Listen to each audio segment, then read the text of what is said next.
Je ne veux pas faire de jaloux parce que une commune s'est particulièrement distinguée. Notre commune, la commune de Douala 3-5, qui a un seul totaliste, 12 303 millions d'habitants. Le MRC renforce ses structures dans le littoral 1. Le parti se mobilise déjà en vue des prochaines échéances électorales. Malgré les turbulences qui ont marqué son actualité ces derniers mois, le mouvement pour la renaissance du Cameroun affirme rester pleinement engagé dans la préparation des prochaines échéances électorales. Réunis samedi dernier en Assemblée générale à Douala, les responsables des structures du MRC du littoral 1, en présence des membres du bureau national, ont évalué le fonctionnement du parti dans les structures départementales et définir les priorités pour les mois à venir. Au cours des travaux, les responsables locaux ont présenté les rapports d'activité menés depuis 2024. L'occasion également de renforcer les stratégies d'implantation du parti dans les différentes circonscriptions, dans un contexte que les responsables du MRC qualifient de difficile, évoquant des actes d'intimidation visant certains de leurs militants sur le terrain. Le parti met également en avant sa forte implication dans la campagne de sensibilisation en faveur des inscriptions sur les listes électorales. Un enjeu qu'il considère comme déterminant en perspective des futurs scrutins. L'organisation de cette Assemblée générale des structures témoigne à souhait de la vitalité de notre parti dans notre région. Donc notre parti est résolument tourné vers l'avenir, vers ses objectifs stratégiques, et notamment la préparation des élections futures municipales et législatives. Et nous pouvons dire de manière claire que le MRC est prêt, et que le MRC n'attend que la convocation du corps électoral pour pouvoir présenter les candidats les plus crédibles qui soient et rafler l'ensemble des postes électifs dans notre région. Donc c'est l'objectif de cette Assemblée générale des structures aujourd'hui, faire le rappel de troupes et remobiliser l'ensemble des troupes pour être orientés vers les objectifs futurs. Comme vous pouvez le remarquer, c'est l'Assemblée générale des structures, c'est le moment de l'évaluation des activités de l'année antérieure et aussi la projection des activités pour les mois à venir. Donc vous avez pu, comme moi, vu les différentes activités en termes d'activités d'animation du parti, des activités de sensibilisation et d'inscription des Camerounais sur les listes électorales et également l'état des finances. Donc toutes les différentes structures du parti ont rendu leur compte et là nous sommes au niveau des départements. Ça permet d'avoir une vision globale sur l'implantation du parti dans la région du littoral et de donner également des orientations sur les points de faiblesse qui seront relevés. Voilà un peu l'objet principal de la réunion d'aujourd'hui. Il ressort que le parti est dynamique, il est implanté sur le terrain et comme vous l'avez aussi remarqué comme moi, certains départements sont allés jusqu'à donner avec des chiffres bien précis le nombre d'inscrits sur les listes électorales et le nombre de personnes à qui les cartes ont été remises par bureau de vote. Donc cela démontre le sérieux dans le travail que fait le MRC dans l'animation du parti et la sensibilisation du peuple à l'effet d'advenir à un changement dans la paix, comme le dit notre slogan, et afin que la vision d'un Cameroun moderne dans une république démocratique puisse ne plus être qu'un slogan, mais un fait réel. Alors, quels sont les prochains challenges du MRC? À court terme, c'est déjà de préparer toutes les échéances, comme vous le savez. On remarque que l'État du Cameroun a décidé à travers le gouvernement actuel de repousser les élections.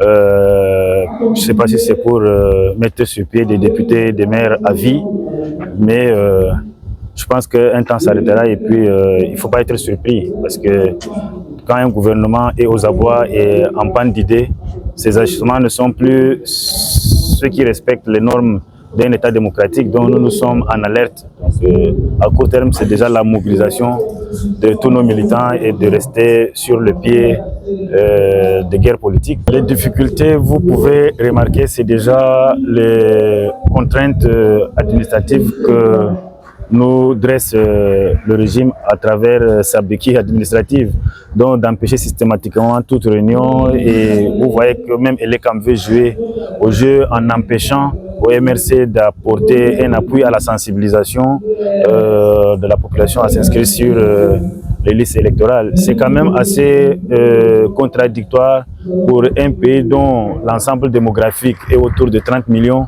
que nous ne puissions pas avoir un tiers de la population, ne serait-ce que 10 millions, à être inscrits sur les listes électorales. Donc les Camerounais ont des difficultés à avoir de la CENI. C'est fait à dessein, ce qui expose beaucoup de Camerounais à la patridie, parce que ne pas détenir la carte d'identité fait de vous automatiquement un pays, un humain sans citoyen. Et ça, c'est pas bon. Donc vous pouvez également observer les arrestations et les emprisonnements après les élections présidentielles.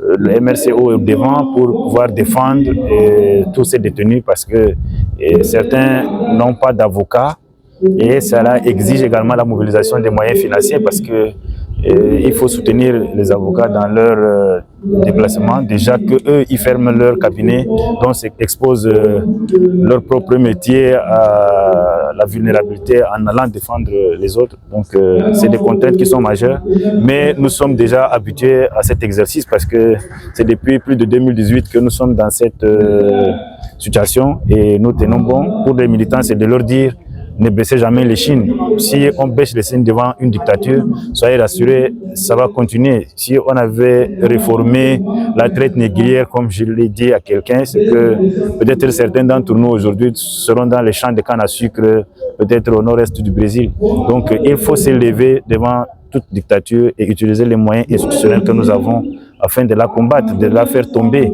Aucun régime sur cette terre n'a cédé ses privilèges. Vous savez combien de milliards gère le régime il y a. Donc si vous avez une présidence de la République qui dépense par exemple 1 milliard par semaine, ne pensez pas qu'ils céderont ces privilèges sans que nous les forçons. Donc nous avons tous les moyens institutionnels.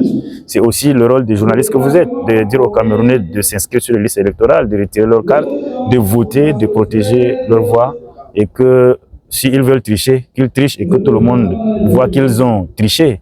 Et quand on a triché, on fait ce qu'on est en train de faire actuellement parce qu'on n'arrive même pas à savoir où se trouve le budget, où se trouve l'investissement.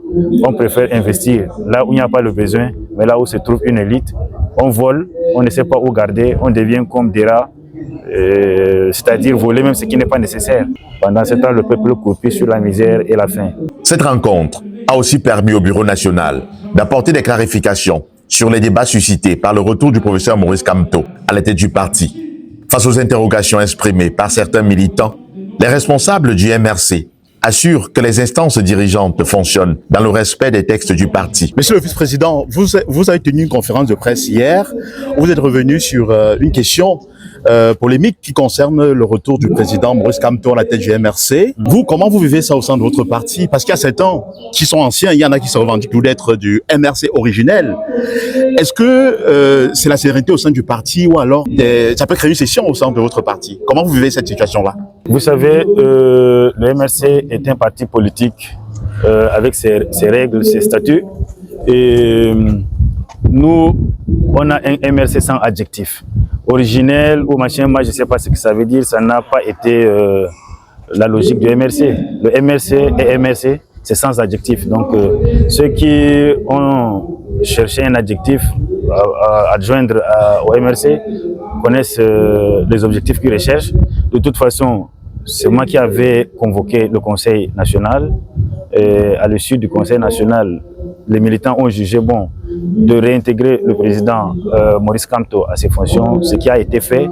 Et cela étant en conformité avec les règles et les statuts de notre parti.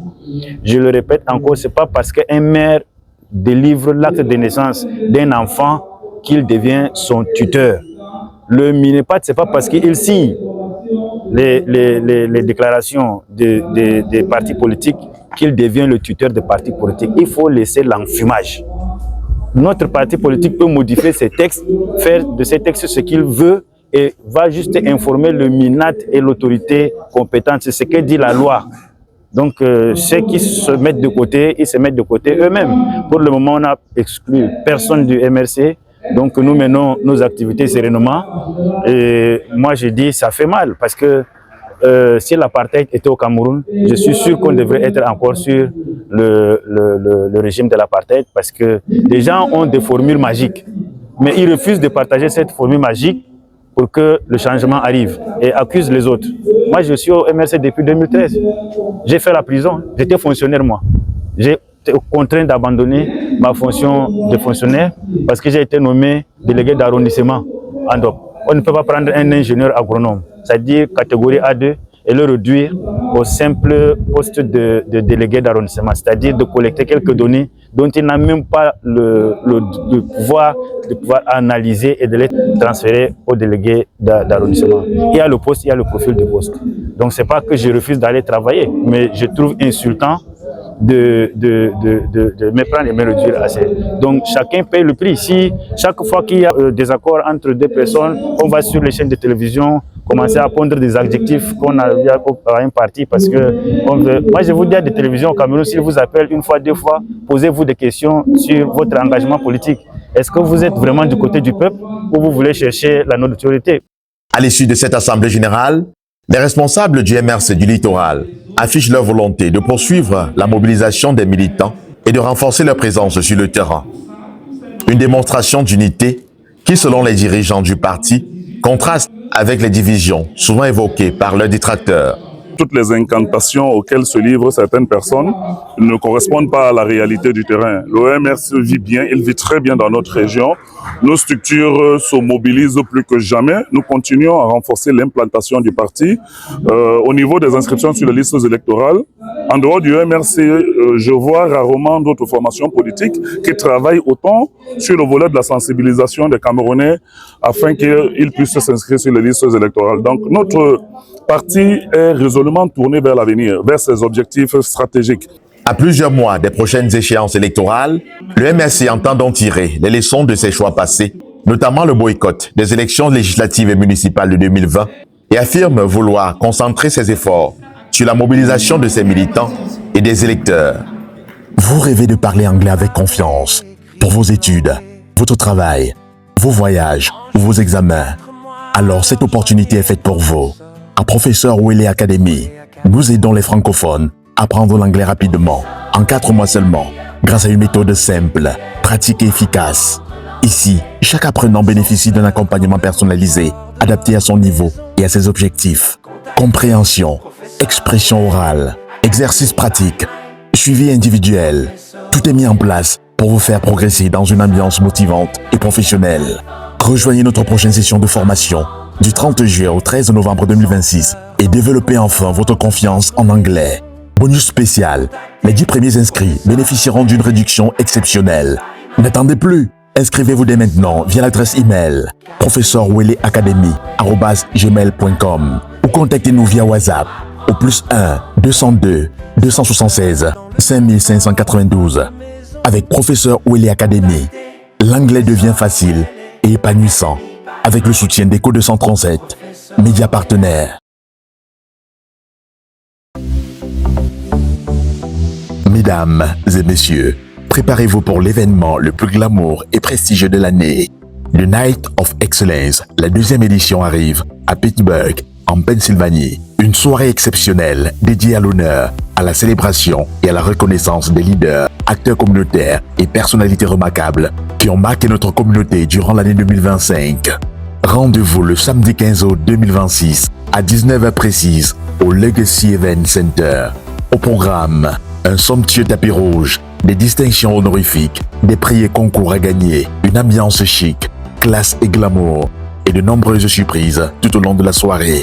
Sous le leadership de la présidente Rosie, le comité d'organisation vous promet une nuit d'émotions fortes, d'élégance et d'excellence. Dress code, chic et glamour. Préparez votre plus belle tenue de gala et venez vivre une expérience inoubliable. Prix du ticket, $100. Réservez dès maintenant sur www.thenightofexcellence.com pour bénéficier d'un confort particulier le jour de l'événement. The Night of Excellence, là où l'élégance rencontre la célébration. Un événement présenté par Le Bien Planner Déco avec le soutien d'Eco 237, partenaire média officiel.